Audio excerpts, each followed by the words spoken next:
Well, it's time for another update on the Freq Mite project. So this is the NorCal 40A, the supersized one.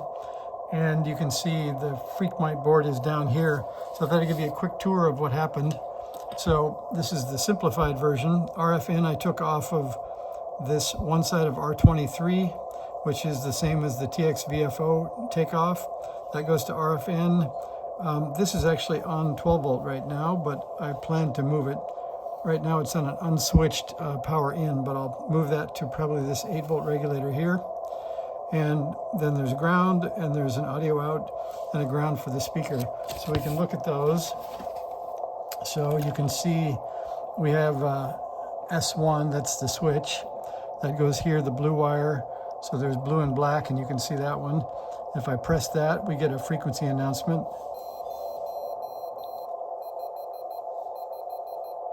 So that was 055, very faintly, because it's not meant to drive a speaker. It's meant to drive the audio input of your radio. But it is pretty cool to be able to hear a station and then say what frequency am I on. And it says 55, so that's pretty neat. So let's see, other connections you can see plus. I've got off to this full-time plus signal right off the power jack. Minus is going to a ground that happened to be the ground from the key line that I haven't insulated yet. And then I found a piece of, I think what is this, RJ174. So I pulled the center conductor out of the middle of the shield and then put the shield insulation back over the shield. So you see that makes kind of a probe, and that goes into RFN. And I haven't connected the shield because I'm not sure that that really matters too much as long as the cable itself is shielded. And it doesn't seem to pull the frequency around too much, so I'll just tie wrap that in. And I think that's about all there is to it. On the last video I showed you how to set up the Freq Mite programming, if you will.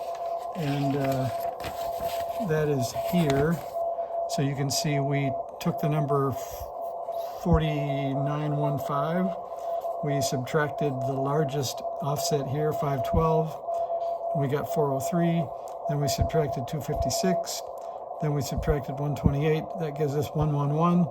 Then the remainder of 19, 64 and 32 don't fit, so they get zeros. 16 fits into 19, so it gets in there. We get a remainder of 3, and that gives us 2 plus 1. So that's the offset. And you can see those left to right of 11100, 10011. So the ones are where the jumpers are, and the zeros are the opens.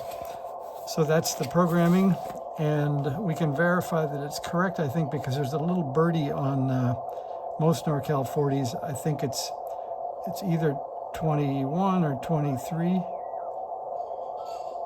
That's about right there.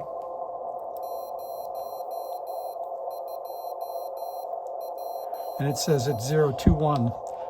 So I think we're pretty well checked out. I don't think there's too much more to do except take the audio signal that I ran with a 1 microfarad cap here just right to a speaker. I'll take that to the center leg of the volume control so that it should be probably way too loud actually with the LM380, but we'll see. So I may end up having to put a divider network to drop the audio down so it's not too super loud, or maybe just put in a small pot. But I think that's it. The Freq Mite is working. So now the Supersized NorCal 40 has the keyer, and that's this button. And this is the Freq Mite button. And the next thing I need to do is hook up 3 more buttons to have memories on the keyer. So we've got audio, keyer, and frequency display. I think we're in pretty good shape except for an internal battery. So that's the update on the Supersized NorCal 40 with more features. Thanks for watching.